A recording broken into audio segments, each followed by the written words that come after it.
Okay, so we are back up live again on our YouTube channel. And before we get underway with our 6 o'clock presentation, we do have a member of the public online here who was present at our previous presentations. We'll just give him the opportunity to speak before we get underway.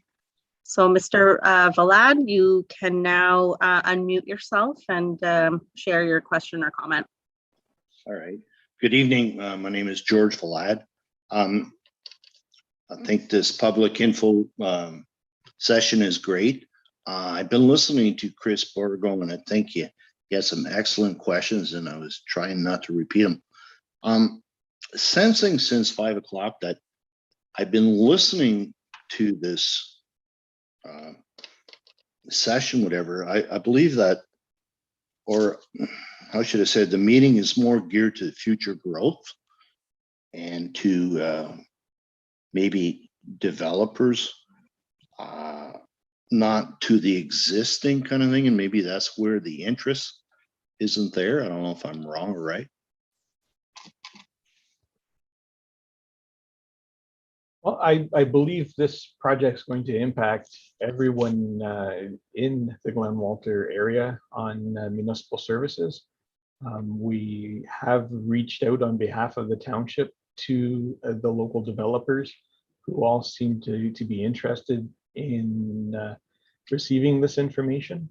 I'm sure if something's come up and they were made unavailable to attend tonight, that the township or myself will be receiving emails or phone calls tomorrow in order for them to receive this information and be able to provide comment.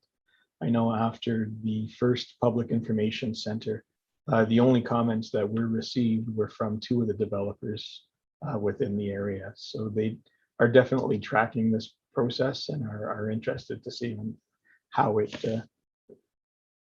lays out in the end. Okay, I understand. So right now there's existing services in front of the waterworks and the wastewater plant.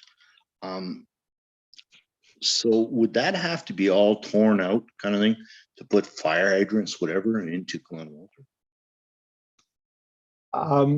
It wouldn't all be torn out. There are municipal standards for the installation of fire hydrants. So in specific locations, and I believe the spacing is anywhere from 50 to 100 meters, depending on the municipality and the Ontario Building Code requirements. The one section of the water main will be excavated at those locations for the new installation of those hydrants. The whole road will not end up being torn up unless there's another reason to do it. Okay. Because the where the wastewater is right now, that's basically the trunk of it all. I just wondering if it was big enough to supply everything, I guess, is what I was asking.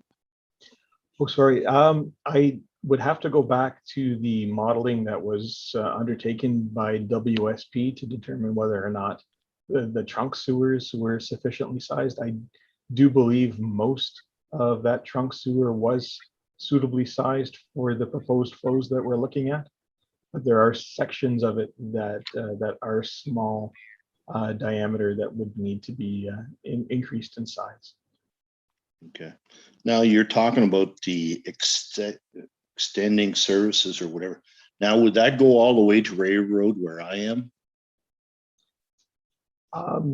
We had looked at that as part of the 50-year plan at one point.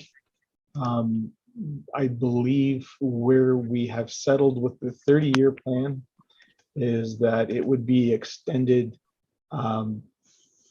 to the properties that are currently privately serviced. So there are a number of privately serviced homes along County Road number 2 that are located on this drawing in green.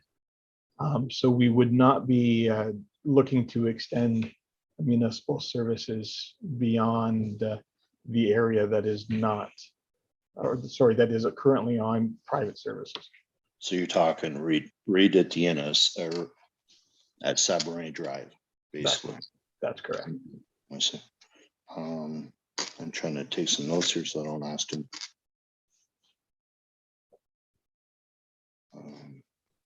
You know, with that being said, there will be further study under the Schedule CEA.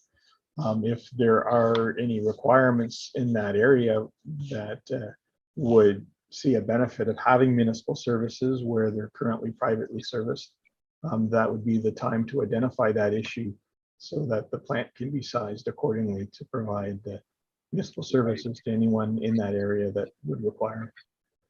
Okay. I guess that's about it. It's about everything I wanted to ask. Well, thank you very much. I appreciate your time. Thank you. Take care. You as well.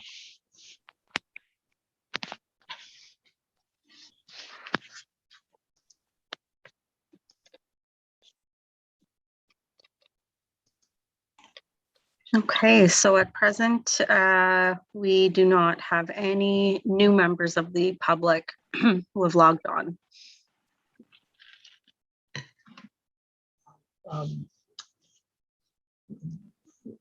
Since our next scheduled presentations at 6:30, perhaps we can pause the video and then reinstate it at that time.